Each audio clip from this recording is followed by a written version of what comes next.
Okay, so now we're going to move on to the breast exam for this module.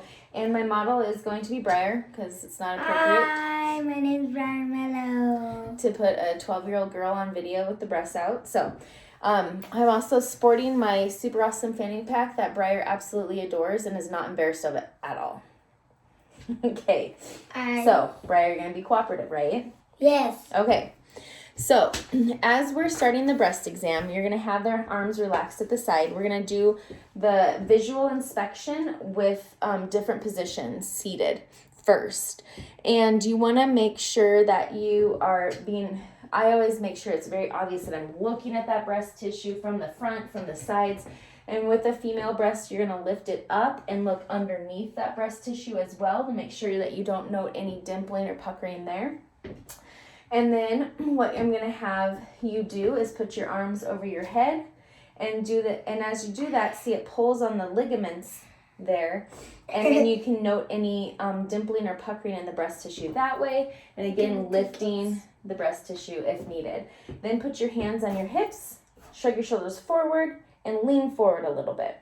And so that will cause, if you have them lean forward, it's just a different position to take note of any dimpling or puckering in the breast tissue. And I don't see any. So what we're going to do is we're going to look at, go ahead and sit up again, look at the skin also for any venous patterns as well. That can be normal, especially in pregnancy or lighter skinned individuals, but it also needs to be symmetrical. And so if you see the venous patterns on one side and not the other, that can be an abnormal finding and needs to be further evaluated. So what I would verbally report is that skin is smooth without retractions or dimpling noted. Color is consistent with ethnicity.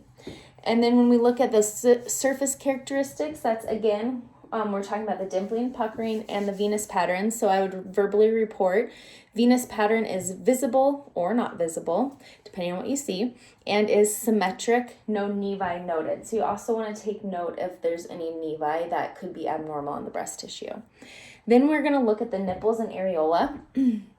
Now, with the nipples and areola, you'll note that they can be pink, brown, or black. And his are just a little bit darker than his natural pigment of the skin. And when we're looking at those nipples and areola, we want them to be round or oval in shape. And they want to be symmetric bilaterally or nearly symmetric. And the Montgomery tubercles are a very common finding. So if you see that, you just note those. And most nipples are elevated, but one or both may be inverted. So the big thing is, if it's always been inverted, that's fine. If you've always had one in and one out, that's fine. But if that's a new finding, that's something to report and to be further evaluated.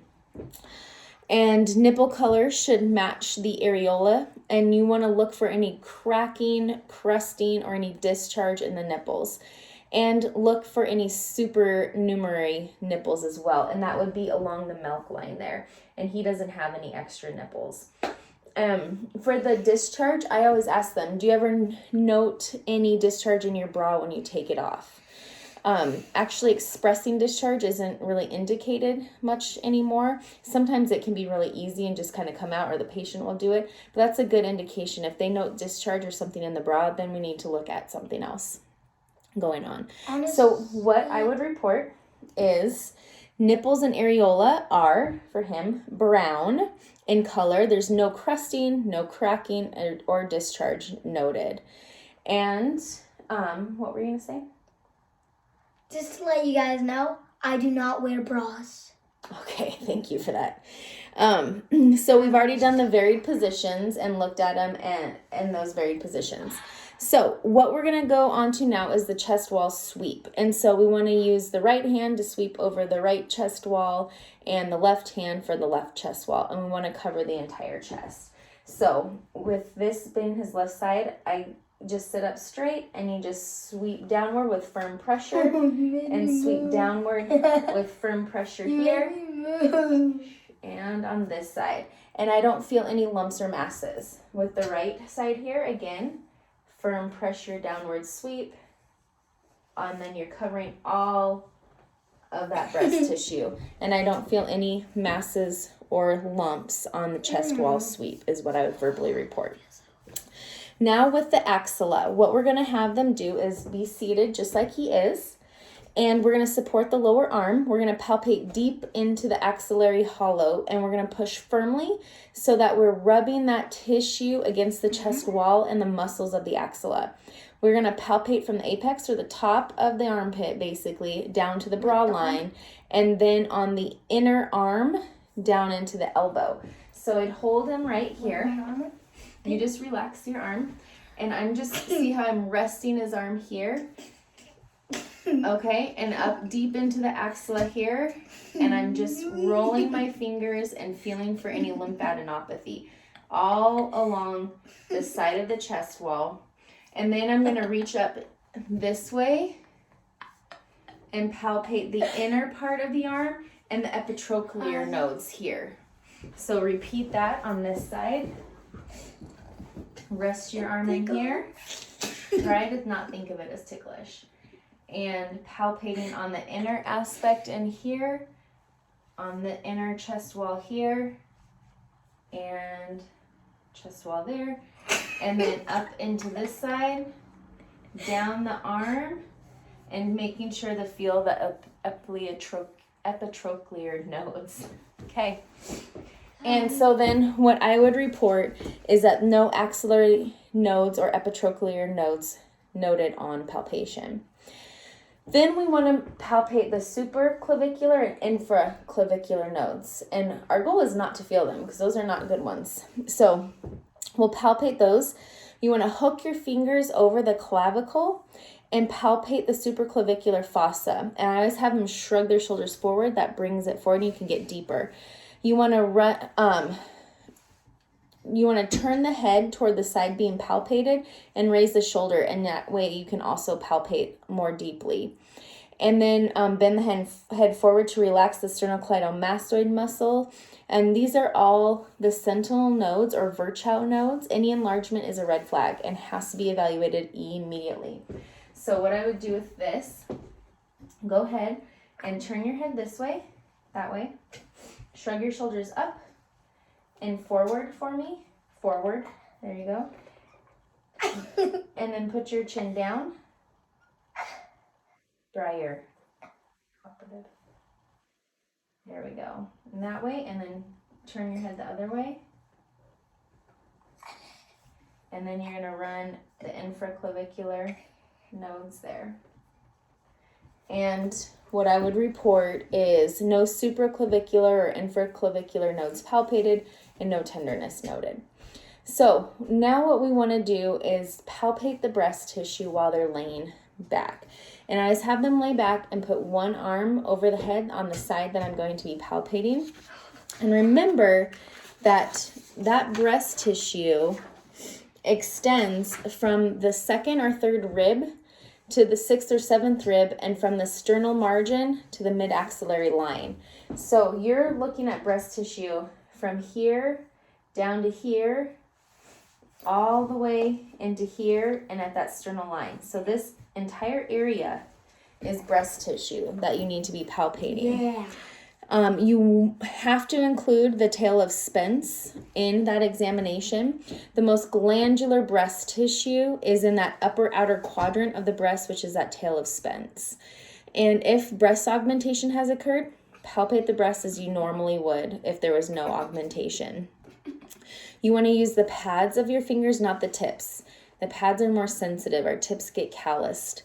And then use 3 depths of palpation. You go light, medium, hard. Light, medium, hard in a circular motion. You need to just figure out your system. So you can do the vertical strip pattern. That's what I use and will demonstrate. You can also do, what is it called? The spiral method or the concentric circle method. There you go. And so you go on the outermost area and palpate all the way around until you go inside to the nipple. Then there's the wedge method, and I've never used this method before, but what you would actually do is you'd start at the nipple and then palpate outward and cover all the breast tissue that way. Just figure out what's best for you and do it the same way every time. That's the biggest thing. And then if you find any abnormal masses, you describe the location like the face of a clock. And so if I were to palpate, say, a mass right here, this is on the left breast, and it would be at about 9, 10, about 11 o'clock. And then I'd say, and then I'd describe the mass But you color. have a time on your watch. Yeah. So then I'd say describe it if it was bigger than a centimeter, less than a centimeter. Was it mobile, easily moved, round? Did it feel like it was stuck to anything? Matted? Those types of descriptions are all really important when you're describing a mass in the breast tissue. Now, I always want to tell people lumps are normal. You're going to have lumps in the breast tissue, especially if you're younger and have dense breasts. There's going to be a lot of lumps, and so you just have to know what's normal for you. And so that's what I tell people with breast exams. Do them as often as is necessary to know what's normal for you, so that when you find something or feel something that's not normal for you, you know that and you can go in and get it examined. And then the other thing I wanted to point out was the inframammary ridge. And that's just a ridge that can happen at the bottom of the breast tissue. And it's transverse ridge. It is compressed tissue.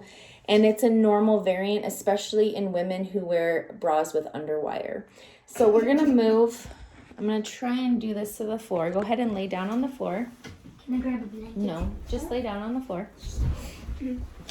Okay, and you're gonna put this hand over your head, this one at your side, this one behind your head. There you go. Okay, so how y'all doing? My technique is, just want to make sure I can get this. So I find the clavicle there and the sternum, and I start there, and you go light, medium, hard, and then I walk my fingers light, medium, hard. Light, medium, hard. And if they're in their cycle, that hard one will actually be kind of painful. And then, because their breasts are more tender, so I walk up the next way, and I'm just going up and down the breast tissue as I'm going light, medium, hard. Light, medium, hard. Yep. That actually feels pretty good when you do hard. Oh, yeah? Mm-hmm. And also, I have a giant generous ball. And I go right over the nipple. Don't avoid it. Make sure you're getting that tail of Spence all the way up in there.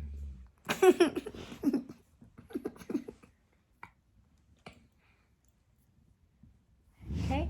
And then I go to the axillary area, and I'm just walking my fingers up in this way here, all the way down the side there. Good. And then you repeat that on the other side. So this hand goes down, that hand goes up, and the whole up again. Process is repeated. Boom. So I can show you. Do that a little bit